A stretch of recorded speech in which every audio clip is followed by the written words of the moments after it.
কথায় বলে বিশ্বাসে মেলায় বস্তু তর্কে বহুদূর। শুধু এই সরল বিশ্বাসের কারণে মানুষ প্রতিদিন ভিড় করছে কবিরাজ বাড়িতে, যদি এই বিশ্বাসে মিলে যায় রোগমুক্তি। বিস্তারিত রিপোর্টে। এ এক এলাহি কাণ্ডই বটে। প্রতিদিন শত শত মানুষের ভিড়। কেউ এসেছেন রোগ থেকে মুক্তি পেতে, কেউ বা জিন ভূত তাড়াতে, কিংবা নিরুপায় কোনো নিঃসন্তান দম্পতি এসেছে। সবার হাতেই কিছু না কিছু রয়েছে, তেল, কবুতর, মুরগি, পানি সহ অনেক কিছু। এগুলো সবই নাকি কবিরাজির উপকরণ। অনেক কিছু কাজেরই ট্রিটমেন্ট আমি দিতে পারি ভালো। মনে করেন যে অনেকের যে বউ চলে জায়গা একটা ছেলের সঙ্গে, অনেকের প্রেম ভালোবাসায় ব্যর্থতা আছে, তাদের আমি 72 ঘন্টার ভিতরে ইনশাআল্লাহ রহমতে 72 ঘন্টার ভিতরে সমাধান করে দিই।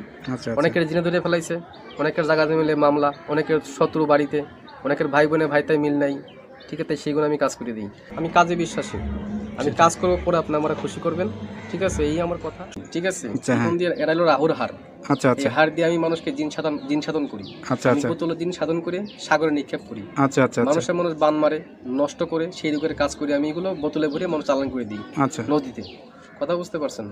তবে অনেক করে দুষ্কর্মী করে ফেলা, জায়গা মিলে মামলা, ঠিক আছে, কেস মামলা করে, অনেকে ভালোবাসায় ব্যর্থতা, ঠিক আছে, মনে করেন যে অনেকে দুশ্মনী করে জায়গা জমি আটকিয়ে রাখে, সেগুলো আমি ছুটিয়ে দিই। আচ্ছা আচ্ছা, কি কি বিষয়ে ট্রিটমেন্ট নিয়ে থাকে এরকম ধরনের যদি কোনো কারোর সমস্যা হয়ে থাকে, তা আপনারা এই নাম্বার দেওয়া, স্ক্রিনের ভিডিওতে নাম্বার দেওয়া আছে, এই নাম্বারে যোগাযোগ করতে পারবেন। আশা করি আল্লাহর রহমতে সুফল পাবেন। তা ভাই ভালো থাকেন, দোয়া করি। আর কোনো কিছু বলতে চান? না, আমি কিছু বলতে চাই না, তবে যারা বিদেশ প্রবাসী ভাই আছে আমাকে একটু মিস করবেন ইনশাল্লাহ। আমি কাজে বিশ্বাসী, আমি কাজ করবো পরে আপনি আমরা খুশি করবেন, ঠিক আছে, এই আমার কথা। তবে আমি আসসালামু আলাইকুম, আমি রেখে দিচ্ছি। ওকে, আসসালামু আলাইকুম।